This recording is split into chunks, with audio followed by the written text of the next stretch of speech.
Okay, so this is a video into my Ironman Lanzarote 2024 footwear choices and other equipment choices when out on the run.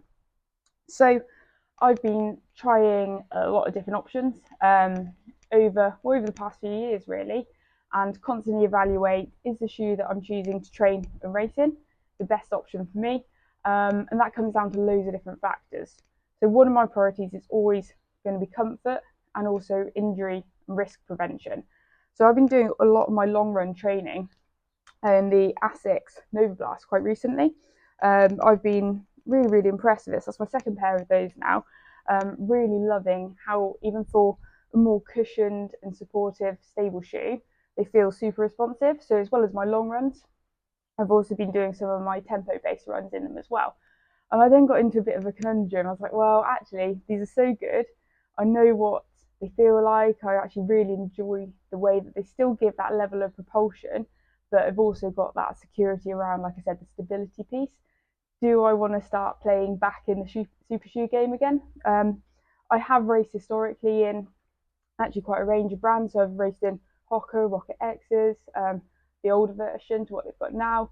I've raced in New Balance. I did race in Adidas Adizero at one point as well.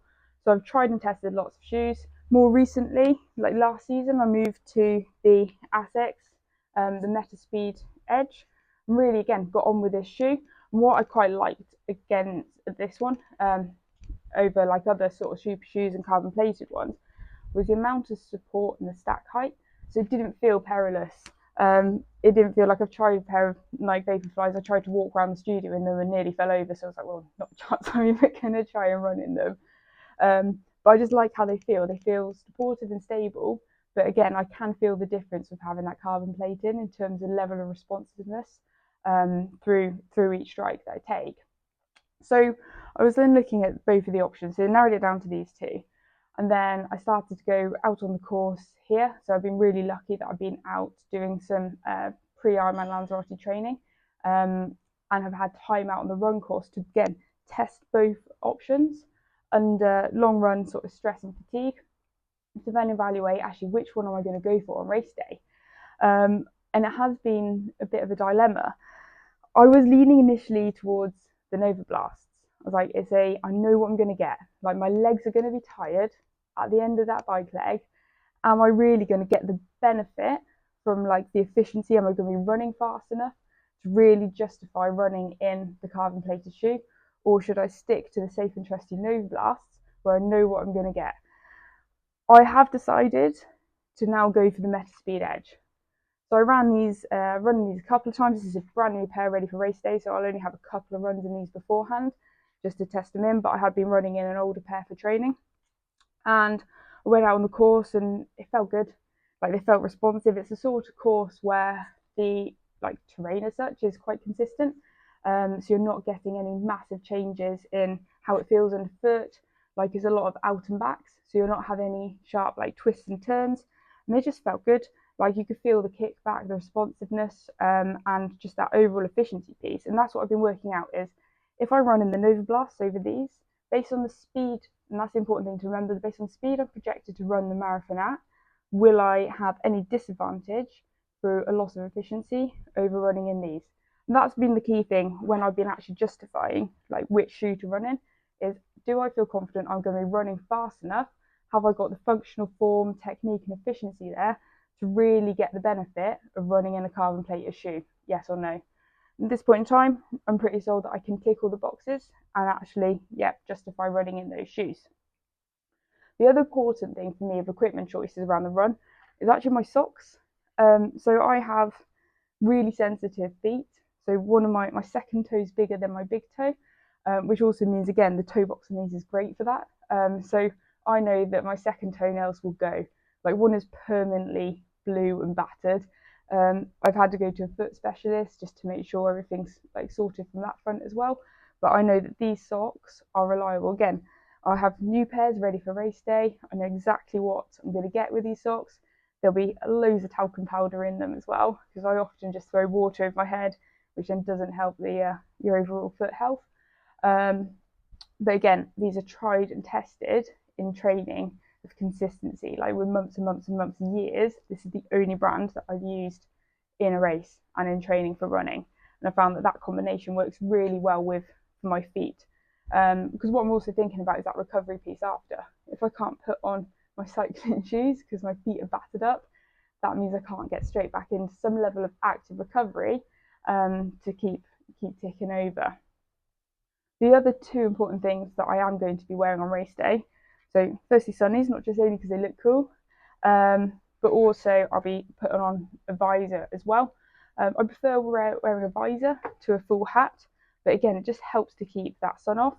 I went and did one of my long runs in my visor the other day, just with the wind conditions here. I was like, is it going to be more of an irritant to have it on if it's getting blown around than not? And I decided, yeah, it's actually going to be helps a lot to keep the heat off my head. Any cooling benefits going to be an advantage. And again, little things like when you pour water over your head, it'll just soak into the top of the visor and just hopefully help keep a little bit of that cooling effect going for longer. So I'm going for visor and sunnies as well. In worst case scenario, if my visor starts to get a little bit more annoying, I'll just make sure that one of the aid stations, I just toss it aside. But I'm pretty confident that that will be spot on. I know it's on the tightest setting, so if we are heading into a tasty Lanza wind on the run, it'll be all good and it's not budging at all. One of the other things I've considered over every Ironman I've done, but especially more this year, was actually whether to change and do a full kit change ahead of going out onto the run. So I'd be running in, instead of my tri-suit, running in one of the Champion Systems tri-shorts and one of the Champion Systems vest tops as well. And that is purely for comfort. So like when you've gone through a sea swim, you're absolutely sweated on the bike, you're probably so covered in gels, anything else, maybe a little bit of Ironman sick, you literally anything. Do you want to just have a fresh set of clothes so you feel refreshed and recharged when you head out on that run?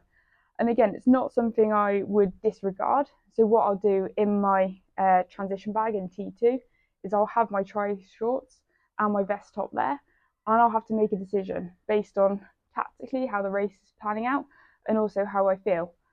Every year so far, I've always raced in the run in my Champion Systems tri-suit and always found it super comfortable. Like it's brilliant with the custom options you get. I mean, I've got extra body length and extra sleeve length on my tri-suit, and that's because I've got a longer body and shorter legs, the unfortunate way around, and relative to my size as well, like my arms are quite long, which on paper I should be an exceptional swimmer, and my shoulders are also quite broad, so that level of comfort in your tri-suit is really important. And again, it's all those little things that add up. It's like if I do get into T2 and think, do you know what, yeah, I can take, it'll probably take 90 seconds maybe for a quick kit change. That 90 seconds of just feeling fresh and reinvigorated for the run could make a difference into how I am able to settle into the marathon and execute that. So these are the things I've considered over the run. One more important thing around like nutrition for the run as well is I'm going to put a little tiny 250ml water bottle into my T2 bag. I'll be using the Run Special Needs Nutrition as well, but just so I've got that bottle to hand there with a few gels taped around it. So as soon as I come out of transition, I've already got nutrition and hydration like ready to roll. So those are my equipment choices for the run. So I'm going to go for these shoes, safe bet socks, and sunnies, because you always have to look cool.